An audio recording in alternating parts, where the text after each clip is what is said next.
Una historia que no termina. Era el miércoles 12 de mayo de 1937, cuando Axel Werner Larsen descendió del barco en Puerto Colombia, dando así comienzo a una de las historias más fascinantes, el nacimiento y desarrollo de la Iglesia Pentecostal Unida de Colombia. La familia misionera estaba compuesta por Axel Werner, su esposa Abigail y su pequeño hijo Kate, los cuales habían sido enviados por la Iglesia canadiense a Asambleas Pentecostales de Jesucristo. El misionero Larsen rememoraba 33 años después la sensación que vivió ese día, lo cual describió con las siguientes palabras: no había ni un colombiano presente en aquel día del mes de mayo de 1937, cuando salimos del barco marítimo, poniendo nuestros pies sobre la tierra de Colombia por primera vez. Pero el Señor de la Mies estaba presente, dándonos la bienvenida a esa parte de su viña. 3 días después de estar en Barranquilla, llegó Carlos Bertol, un misionero interdenominacional, con el cual los Larsen tenían contactos desde el Canadá. Navegaron por el río Magdalena hasta Barranca Bermeja, y luego por vía férrea hasta Bucaramanga. Ya en Bucaramanga, viajaron a Málaga, oriente de Santander, para conocer la obra que los Bertol habían desarrollado y presenciar el bautismo de algunos creyentes. Fue en Loma del Salado, una finca cercana a Enciso, Santander, donde el misionero Larsen tuvo el privilegio de ver los primeros colombianos bautizándose en el nombre de Jesús y recibiendo el Espíritu Santo hablando en lenguas. De regreso a Bucaramanga, los Larsen comenzaron la obra de manera definitiva. La ciudad de los parques se convirtió en su nuevo hogar y la plaza central en el primer escenario de evangelización. Una mesita, unas pocas Biblias y un hombre alto, delgado, de aspecto nórdico, comenzó a ofrecer Nuevos Testamentos y Biblias a los transeúntes. La hermana Abigail reunía los sábados a un grupo de niños para enseñarles la palabra de Dios y cánticos. Amelia Tobito fue la primera bautizada en el nombre de Jesús. Las primicias de la obra. ¡Qué alegría! Meses después, algo intempestivo sucedió. La hermana Abigail tuvo complicaciones en su embarazo, hasta que finalmente murió afectada por la eclampsia al dar a luz una niña. Larsen, con mucho dolor, sepultó a la misionera que vino a dejar su corazón en Colombia, como lo había deseado. Yo sé que mi Redentor vive, figura en su epitafio. El misionero quedó con un niño de 2 años y medio y una recién nacida, sumido en la soledad y en la tristeza, en un país hostil a su labor y donde prácticamente no conocía a nadie. Del Canadá le enviaron un mensaje diciéndole que regresara, pero él, convencido de su llamado, envió otro diciendo: ha caído un soldado, manden refuerzos. Has terminado tu carrera, has guardado la fe, estas palabras quiero oír. Después de esa difícil prueba, comenzaron a asistir algunas personas, entre ellas la familia Blanco, los niños Campo Elías y Jorge, su madre Emilia y sus demás hermanos. El 8 de diciembre de 1940, el misionero Larsen bautizó a Campo Elías Bernal, de 12 años, y a Jorge Blanco, de 10. También a María Duque, Lucía Hernández y Fayeta Cornelia Bernard, una misionera bautista que en su trabajo interdenominacional con los Bertol había recibido la revelación del nombre. 8 días después, Axel Werner y Fayeta Cornelia contrajeron matrimonio. A fines de 1941 llegó James Elmer Ball con su familia para atender la obra.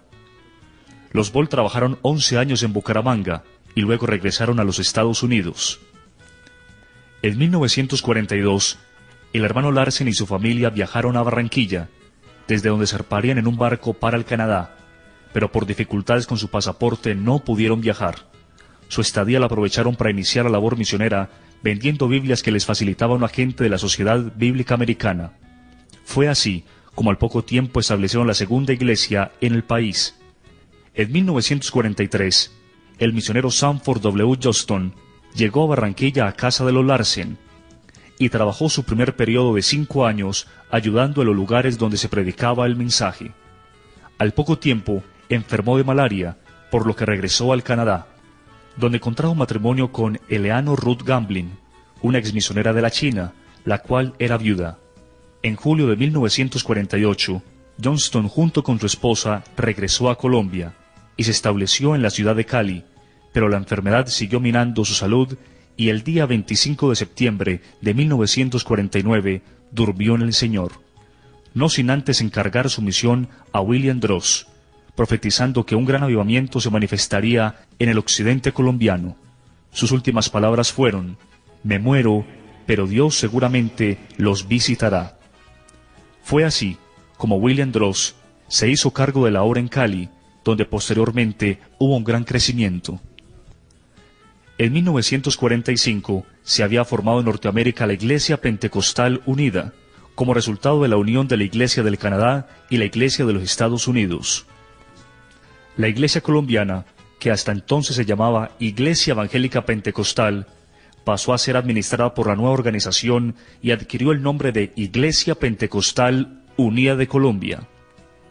El esfuerzo misionero se duplicó, y llegaron al país más misioneros, entre ellos Sally Lemons, una joven que trabajó con los Larsen en Barranquilla, y otros lugares como Medellín y Cali. Otros misioneros que vinieron a Colombia fueron William Thompson y Lewis Morley. El misionero Thompson, que trabajaba con una misión trinitaria, se contactó con el hermano Larsen y recibió la revelación del nombre de Jesús. Por tal razón, viajó a Inglaterra, donde renunció a la misión trinitaria, fue bautizado en el nombre de Jesús y regresó a Colombia a trabajar bajo la supervisión del hermano Larsen por un tiempo. Después fue enviado a Bucaramanga para recibir la iglesia que entregaba el hermano Ball, el cual regresaba a su tierra. Thompson también realizó una gran labor en Bogotá y en los Llanos Orientales. Lewis Morley vino a trabajar inicialmente como misionero a Venezuela en el año de 1957. Luego vino a Colombia a colaborar con el hermano Larsen y conoció a la señorita Sally Lemons.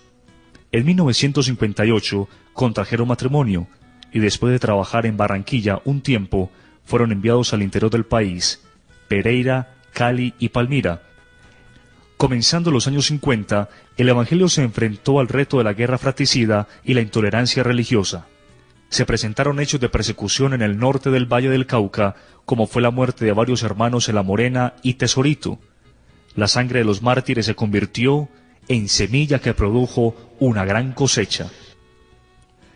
La persecución produjo un efecto aleccionador, pues los creyentes que se desplazaban de un lugar a otro, por razón de trabajo, persecución u otros, llegaban a nuevos lugares sembrando la semilla del Evangelio. La obra se consolidó en las ciudades más importantes, estableciéndose cada una de ellas como eje de expansión del Evangelio a ciudades intermedias, pequeñas y zonas rurales. Estas ciudades, en orden cronológico, en cuanto al establecimiento de la obra fueron: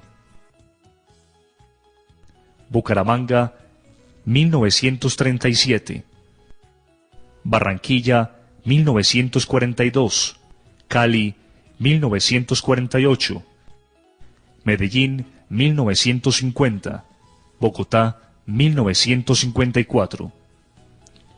La iglesia al principio estaba distribuida en regiones. Estas se establecieron casi naturalmente y bajo el criterio de los misioneros, quienes además conformaban el concilio misionero. El misionero Larsen, desde Barranquilla, supervisaba la región norte, comprendida desde Antioquia hasta La Guajira.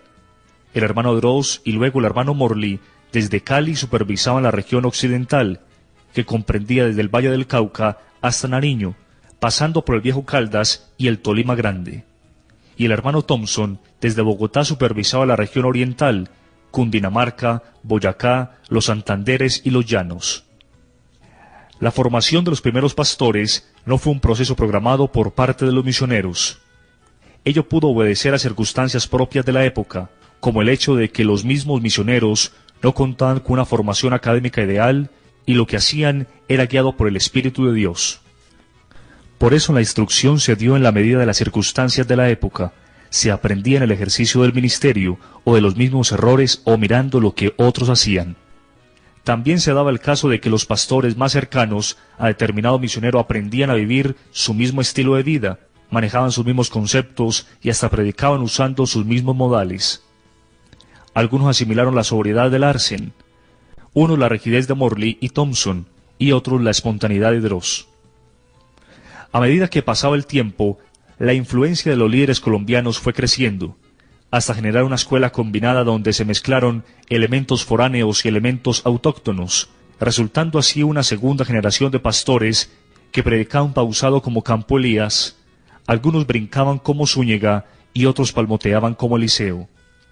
Los primeros pastores colombianos que participaron en cargos administrativos fueron Campo Elías Bernal como presbítero, Mario Cadavid como tesorero nacional y Manuel Ospina como secretario.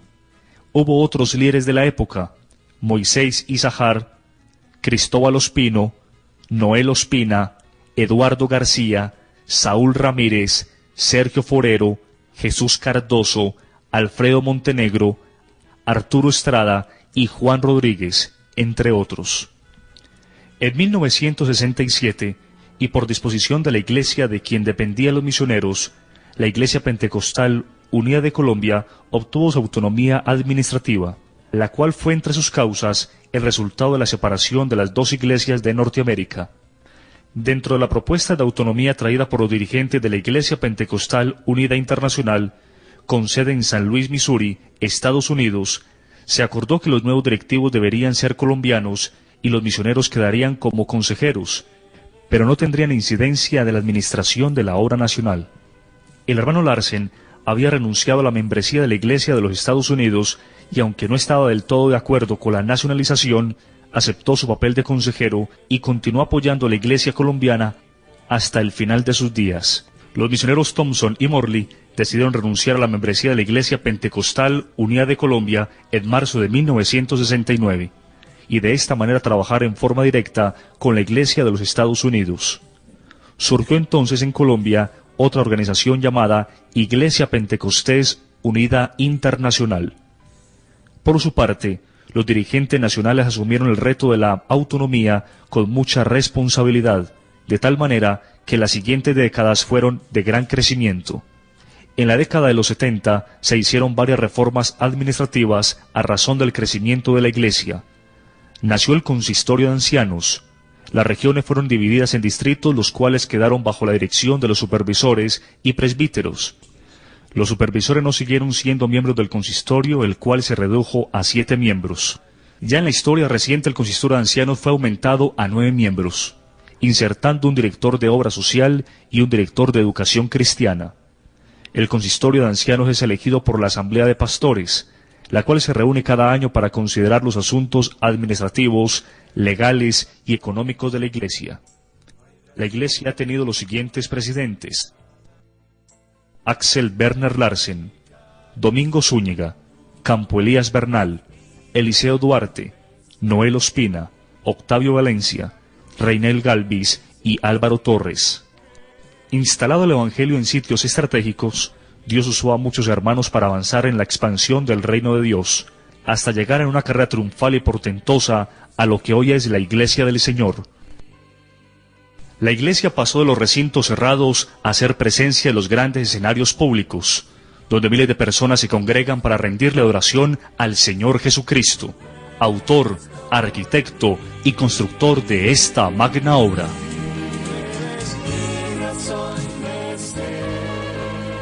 Eres la luz de mi existir, eres el sol.